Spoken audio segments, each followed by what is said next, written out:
இது நம்ம சப்ஸ்கிரைபரோட blue and gold மக்காவோ. இதோட ப்ரைஸ் உங்களுக்கே தெரிஞ்சிருக்கும், 1,50,000க்கும் மேலே.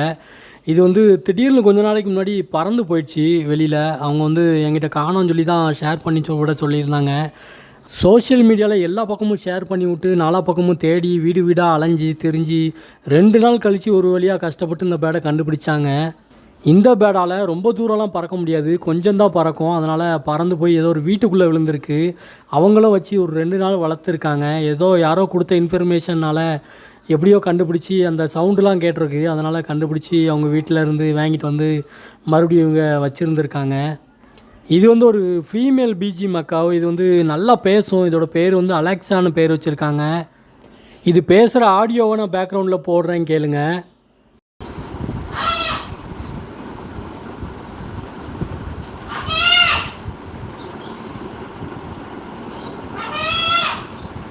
அக்கா அக்கான்னு அழகாக பேசும். அதுபோக அம்மா அம்மு அந்த மாதிரி நிறைய வார்த்தைகள் சொல்லும். ஆனால் ஆள் இல்லாதப்போ தான் நல்லா பேசும்.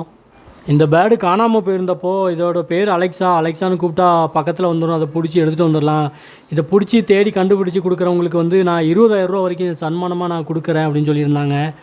இது வந்து வெறும் கிளி மட்டும் இல்லை, எங்கள் வீட்டில் உள்ள ஒரு ஆள். இது வந்து 1 வருஷமாக எங்கள் வீட்டில் இருக்குது. இது இல்லாமல் எங்களால் இருக்கவே முடியுது அப்படின்ட்டு ரொம்ப அழுதுகிட்டே சொன்னாங்க. இந்த கிளியை பற்றி நீங்கள் என்ன நினைக்கிறீங்கன்னு கமெண்ட் பண்ணுங்கள். உங்களோட பெட்டு நம்ம யூடியூப் சேனலில் வீடியோவாக வரணும் அப்படின்னா கீழே தெரியிற வாட்ஸ்அப் நம்பருக்கு உங்களோட பெட்டோட வீடியோவும் அதோட பற்றின டீட்டெயில்ஸும் ஷேர் பண்ணுங்கள். நான் ஒரு வீடியோவாக மேக் பண்ணி நம்ம சேனலில் அப்லோட் பண்ணுறேன்.